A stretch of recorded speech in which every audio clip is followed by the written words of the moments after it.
भैया जितने लोग इधर हैं सब वहां से हटिए, मूर्ति के पीछे से हटिए। बिल्कुल आप लोग अनुशासनहीनता कर रहे हैं।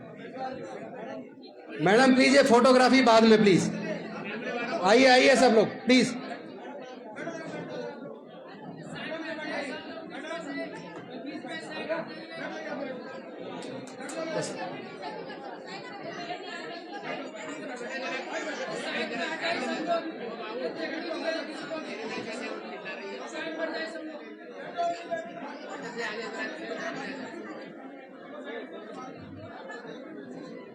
बस छोड़ दीजिए भाई।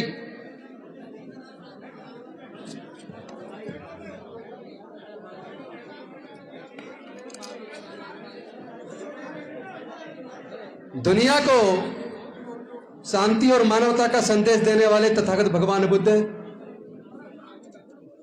महर्षि वाल्मीकि जी, संत कबीरदास जी, संत गुरु रविदास जी, गुरु नानक देव जी, ज्योतिबा राव फूले जी, सावित्रीबाई फूले जी, फातिमा शेख जी, साहू जी महाराज, नारायण गुरु, पेरियार वी रामास्वामी नायकर जी, अयंकाली जी, डॉक्टर बाबा साहेब अम्बेडकर जी, माता रमाबाई जी, जगदेव बाबू कुशवाहा जी, ललित सिंह यादव जी, रामस्वरूप वर्मा जी, कर्पूरी ठाकुर जी और मान्यवर कांसीराम साहब सहित समाज के सभी ऋषि मुनियों और महापुरुषों के चरणों में कोटि कोटि नमन करते हुए मंच पे आसीन मेरे साथी, मेरे भाई, दिल्ली सरकार में मंत्री राजकुमार आनंद जी, अभी जो आने वाली हमारी मेयर हैं, मुझे पूरा उम्मीद है कि वो बहुत जल्दी मेयर बनेंगी, शैली ओबेराय जी,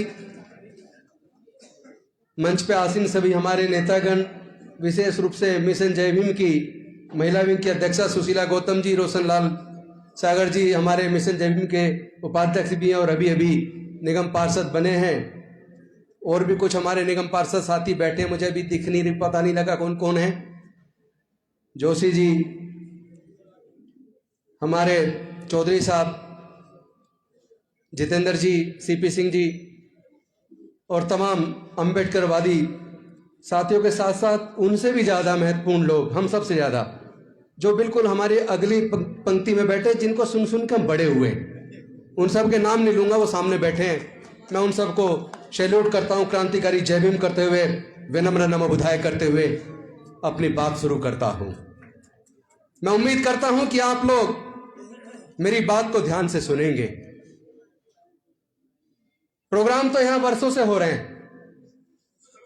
मैं विशेष धन्यवाद करूंगा राजकुमार आनंद जी को, जो परंपरा हमने यहां से बहुजन महापुरुषों की जयंती की शुरुआत की थी, उसको उन्होंने आगे बढ़ाने का और आगे चलाने का सिलसिला जारी रखा, इसके लिए उनको बधाई। साथियों,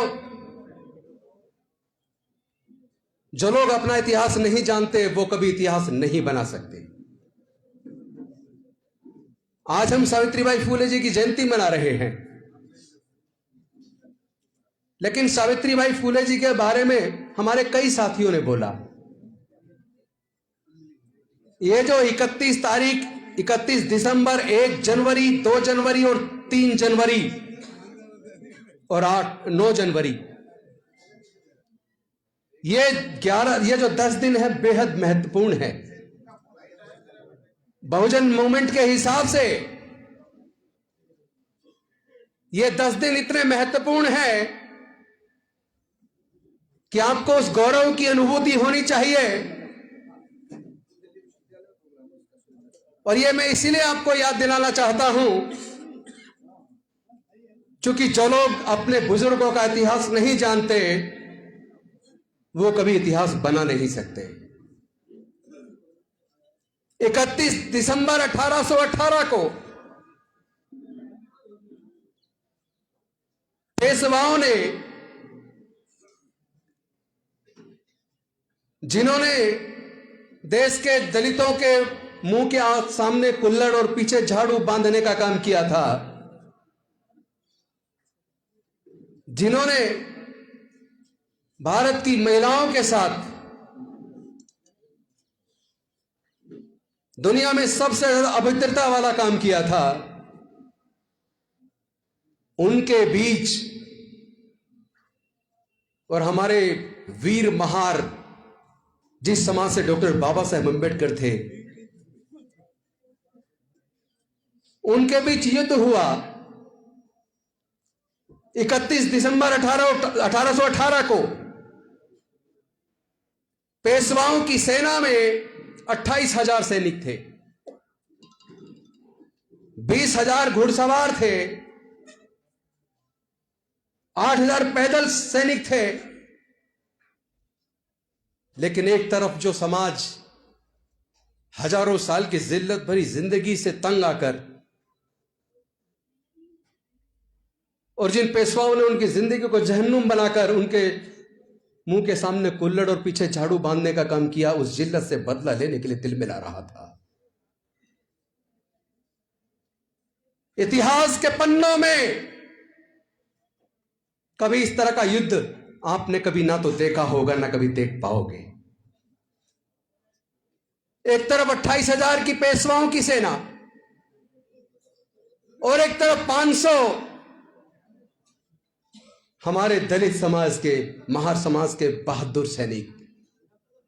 24 घंटे के अंदर जो युद्ध 31 दिसंबर को शुरू हुआ, 24 घंटे के अंदर 500 महार सैनिकों ने 28,000 की पेशवा सेना को निस्ते नाबूद कर दिया। तो एक तरफ तो ये गौरवशाली दिन हम मना रहे हैं और दूसरी तरफ 3 जनवरी को माता सावित्रीबाई फुले का जन्म हुआ। जन्म तो होता है और मरता भी है,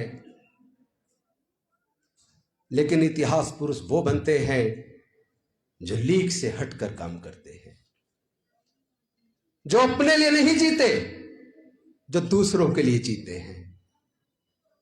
आज मैं आपको उनके कुछ ऐसी बातें जो शायद आपको कभी चर्चा नहीं हुई होंगी और बहुत संक्षिप्त में बताऊंगा, क्योंकि आप लंबे समय से बैठे हैं। कुछ चीजें आपको पता है, लेकिन कुछ ऐसी है जो नहीं पता।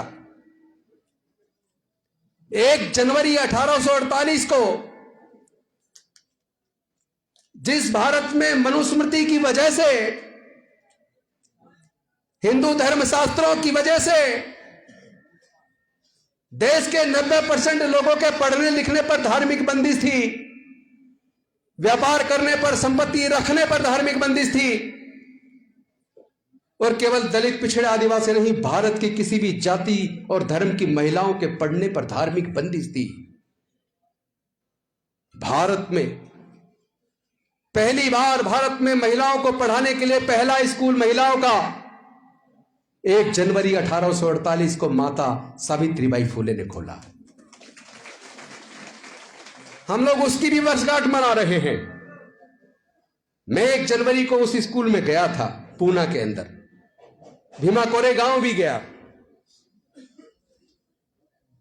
लेकिन यह शायद बात आपने सुनी भी होगी, आप जानते भी होंगे, जो मैं अब आपको बताने वाला हूं, जो आपने कभी सुनी नहीं होगी। ज्योतिबा फूले जी के समय, ज्योतिबा फूले जी का 300 एकड़ का बाग था और खेती के मामले में बड़ी विद्वता हासिल थी। लेकिन उसके साथ साथ उस वक्त के उस वर्ष का इनकम टैक्स रिटर्न को आप देखोगे तो आप गौरवान्वित हो जाओगे। जिन टाटा की हम आज बात करते हैं और सुनते हैं कितने अमीर आदमी है, उस वक्त टाटा का 1 साल का आय 20 लाख रुपया था, लेकिन ज्योतिबा फूले जी की वार्षिक आय 21 लाख रुपए थी।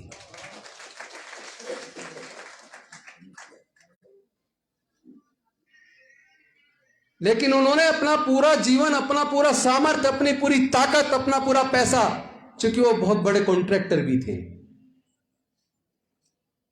वो पूरा लगाकर समाज का निर्माण किया। मैं आप सबसे निवेदन करता हूं, आप ज्योतिबा फूले जी की लिखी हुई गुलामगिरी जरूर पढ़ना। अगर आप अपने बुजुर्गों के इतिहास को जानना और पढ़ना और समझना चाहते हो तो आप ज्योतिबा फूले जी की लिखी हुई गुलामगिरी जरूर पढ़ना। और डॉक्टर बाबा साहेब अम्बेडकर का वो भाषण जो 1935 में होना था, एनिहिलेशन ऑफ कास्ट, यानी कि जाति का विनाश, उसको जरूर पढ़ना। अगर आपने ये नहीं पढ़ा तो आप लोग एक मजबूत समाज का निर्माण नहीं कर सकते। जो लोग जीवन में त्याग करते हैं वो इतिहास बनाते हैं, इतिहास पुरुष बनते हैं। एक तरफ फूले जी ने अपनी पूरी प्रॉपर्टी को लगाकर समाज का निर्माण किया, एक तरफ डॉक्टर बाबा साहेब अम्बेडकर को देख लीजिए, पूरे जीवन जो कष्ट सहे वो अलग, लेकिन दिल्ली के करोल बाग में डॉक्टर अंबेडकर भवन, रानी झांसी रोड, इतनी बड़ी जमीन वो अपने बैंक अकाउंट के चेक से 4500 रुपए का चेक काटकर, उसकी कॉपी मेरे पास है, इतनी बड़ी जमीन खरीद कर समाज के लिए देकर चले गए। और केवल ये अंबेडकर भवन की जगह नहीं दी, जिन लोगों ने औरंगाबाद का सिद्धार्थ कॉलेज देखा हो, अरबों की नहीं खरबों रुपए की जमीन, सैकड़ों बीघा जमीन में इतना बड़ा college, law college, medical college, management college, तमाम तरह की डिग्रियां वहां से आज बच्चे कर रहे हैं, वो भी वो समाज को दे गए। और बॉम्बे का मिलिंद कॉलेज, वो भी समाज को दे गए। तो जो लोग समाज के लिए अपना सब कुछ बलिदान कर देते हैं वो लोग इतिहास पुरुष बन जाते हैं।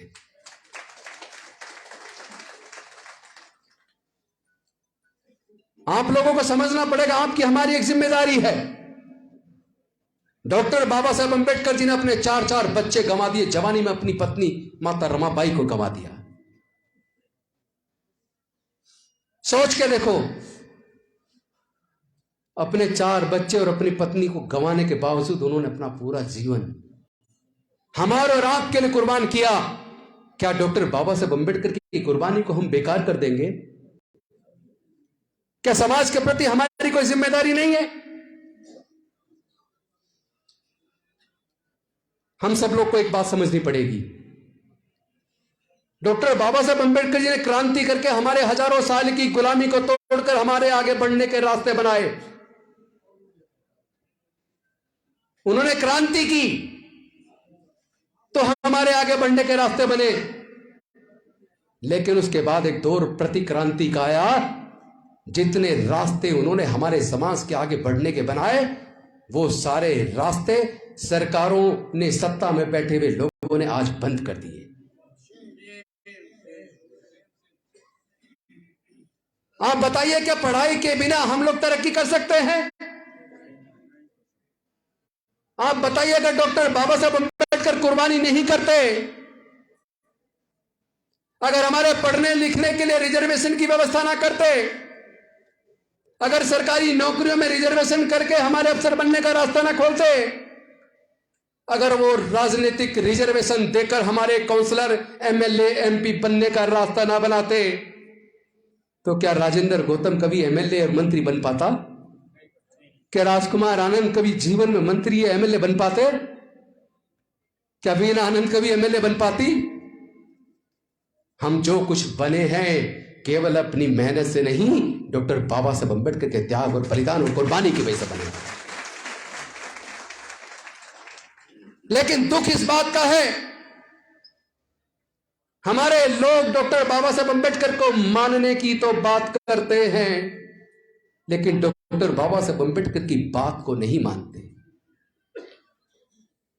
वो लोगों को कहते थे पाखंडवाद से, अंधविश्वास से दूर हो जाओ और बुद्ध के रास्ते पर चलकर अपना दीपक स्वयं बनो।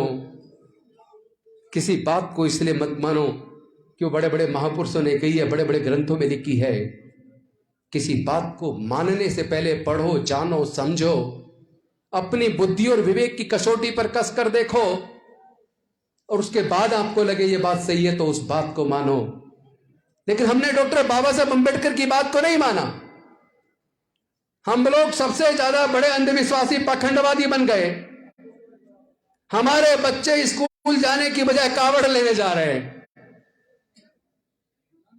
हमारे बुजुर्ग अपने बच्चों के कोचिंग की व्यवस्था, पढ़ाई की व्यवस्था में कहते हैं पैसे नहीं है, लेकिन लाखों रुपए खर्च करके जागरण करवा रहे हैं।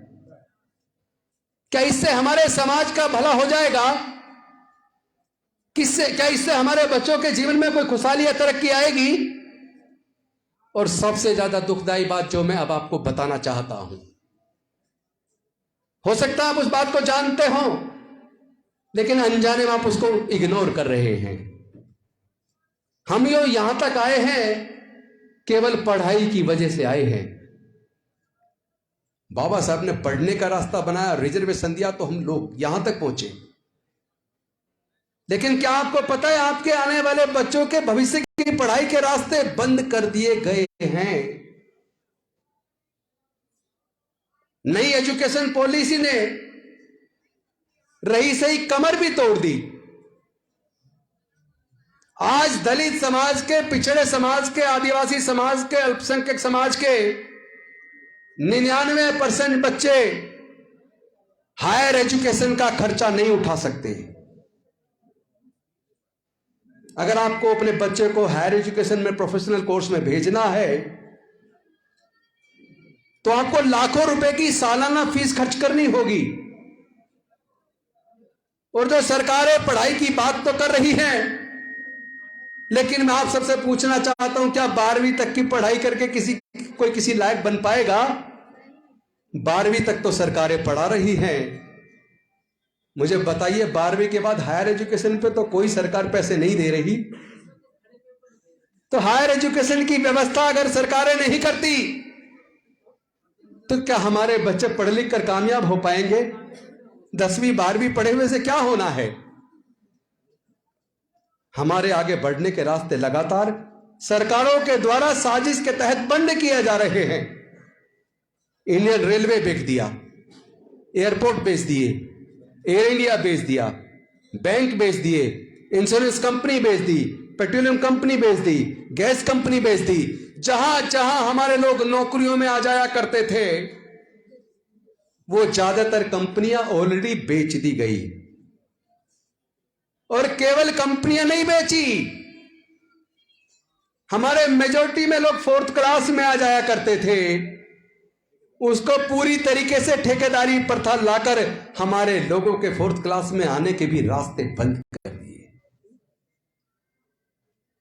और जो सरकारों से थोड़ा बहुत लोन मिल जाया करता था, उससे भी लोग अपने छोटे मोटे रोजगार शुरू किया करते थे। आज सरकारों ने उन उपक्रमों को हालत ऐसी कर दी, उनके पास पैसा नहीं है, यानी कि अब आप सरकार से लोन लेके भी कोई व्यापार भी नहीं कर सकते। तो आपके आगे बढ़ने के सारे रास्ते लगभग बंद कर दिए गए।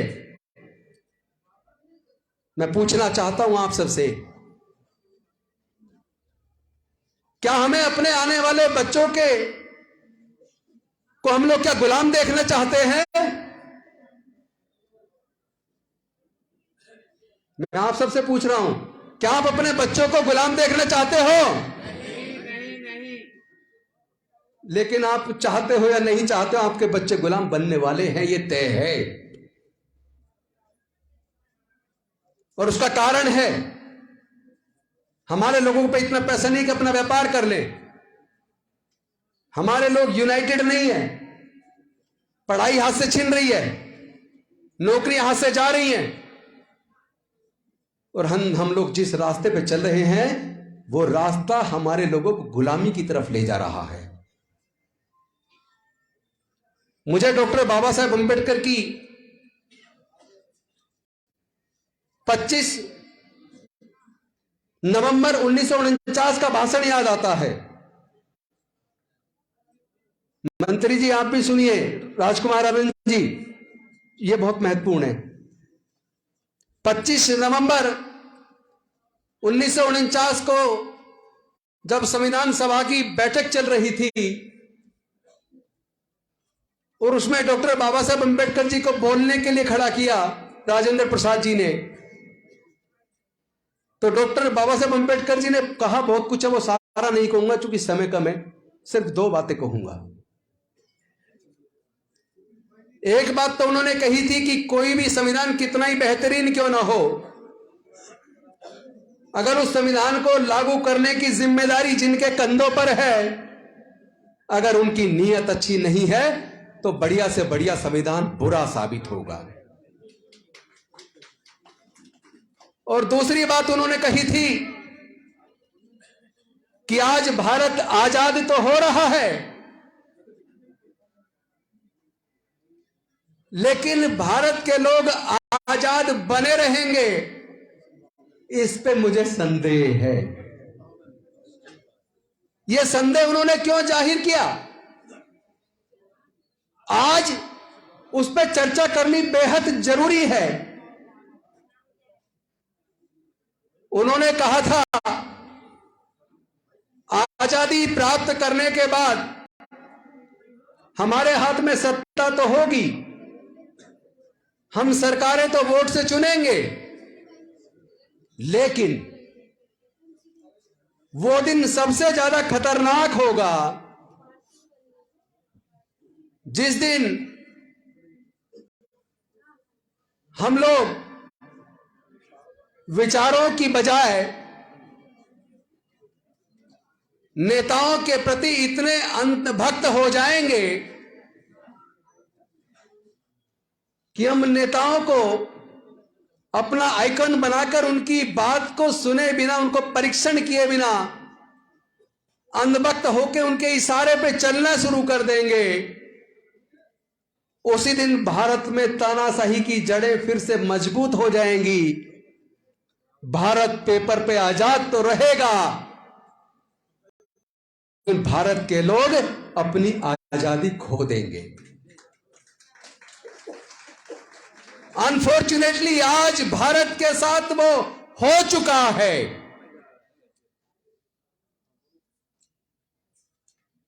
जो सरकार आज सत्ता में है,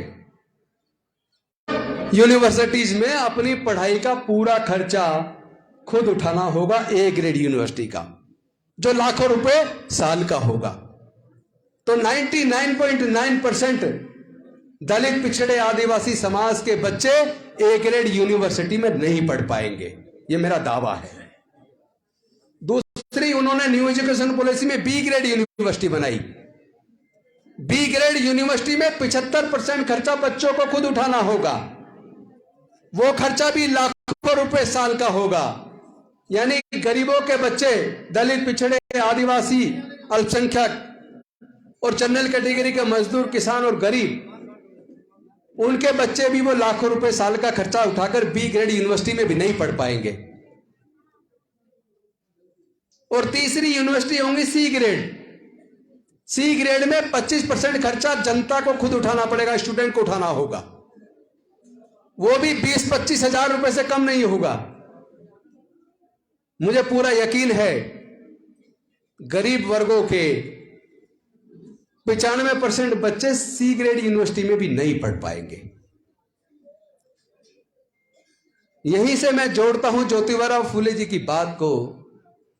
उन्होंने कहा था, विद्या बिना मति गई, मति बिना नीति गई, नीति बिना गति गई, गति बिना धन गया, और धन के अभाव में हमारे बहुजन समाज के लोग गरीब हो। इसको लाइव सुनेंगे, जो लाइव हुई आज, ये रिकॉर्ड इसका अवेलेबल होगा, और वो कहेंगे जो बात उस वक्त उन्होंने कही।